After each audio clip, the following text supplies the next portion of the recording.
जब आप ध्यान में गहरे बढ़ने लगे और भोग प्रागाढ़ आकर्षण देने लगे, तब समझना कि अब यह घड़ी करीब आ रही है जब महान सुख पैदा हो सकता है।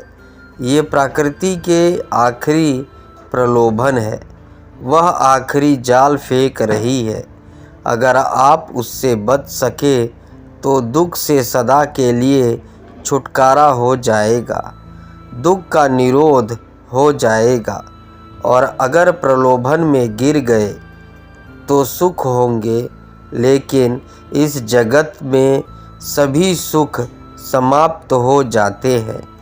इस जगत में कुछ भी ऐसा नहीं है जो सदा हो सकता है, जो शाश्वत हो।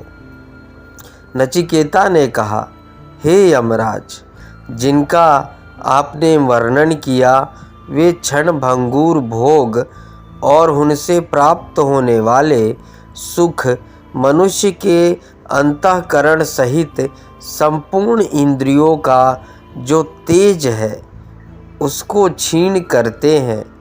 उन सुखों से चेतना जगती नहीं है, सो जाती है।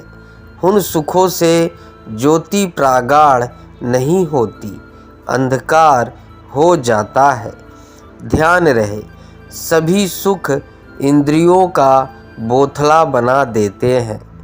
जो भी सुख आप भोगते हैं उसको भोगने के साथ आपकी संवेदना कम होती है, बढ़ती नहीं।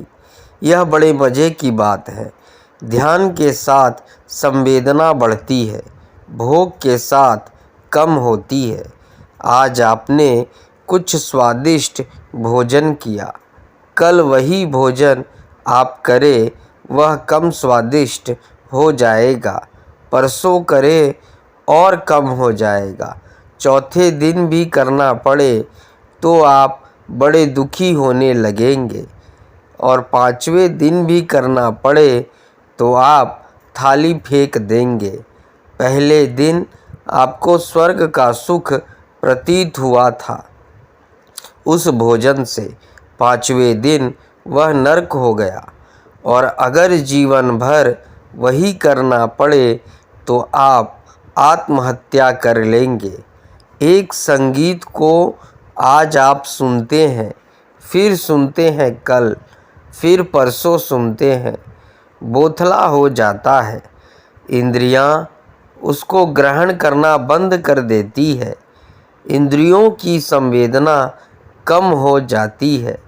नचिकेता बड़ी महत्वपूर्ण बात कहता है। वह कहता है, ये सारे भोग मेरे होश को, मेरी संवेदना को कम कर देंगे, मैं जड़ हो जाऊंगा।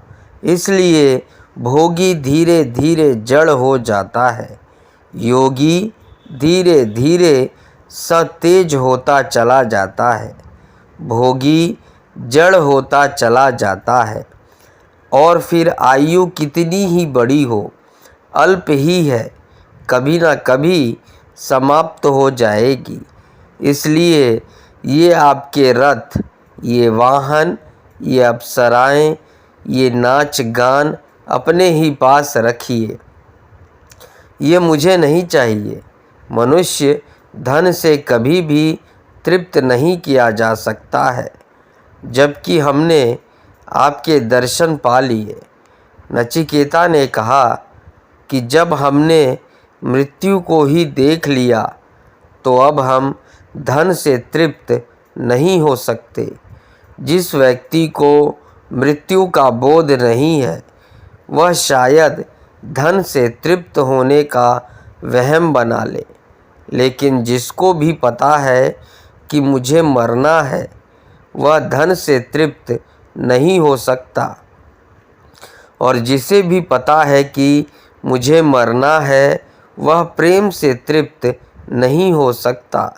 जिसे भी पता है कि मुझे मरना है, इस जगत में कोई चीज़ उसे तृप्त नहीं कर सकती, क्योंकि मौत खड़ी है। आपको अगर कोई कह दे कि घड़ी भर बाद आपको मरना है।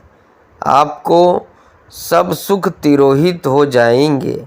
यहाँ बैठे हैं आप और यह खबर आ जाए कि घड़ी भर बाद एटम बम यहाँ माउंट एबू पर गिरेगा, आपके सब सुख समाप्त हो जाएंगे।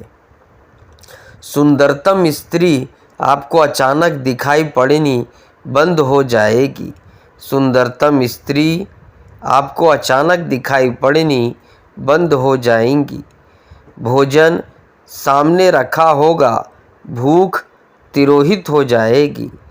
कोई उस वक्त आपको कहे कि सारे जगत का सम्राट तुम्हें बना देता हूँ। आप कहेंगे अपने ही पास रखो, घड़ी भर बाद एटम गिरने को है। लेकिन वह घड़ी ज़्यादा दूर है भी नहीं, कभी भी दूर नहीं है। एटम गिरे ना गिरे, मौत वहाँ पीछे खड़ी है। वहाँ घड़ी भर बाद कि वर्ष भर बाद कि 70 वर्ष बाद। समय के फ़र्क से क्या फ़र्क पड़ता है? सिर्फ इतना ही फ़र्क पड़ता है कि आपके पास अगर बुद्धि दूरगामी ना हो तो आपको लगता है वह नहीं है। घड़ी भर बाद तो आपको भी दिखाई पड़ जाता है कि मौत है, क्योंकि बुद्धि इतना प्रवेश कर पाती है, 70 साल में प्रवेश ना कर पाती। सघन हो जाता है समय। लेकिन जिनकी बुद्धि प्रवेश कर पाती है वह 7000 साल बाद भी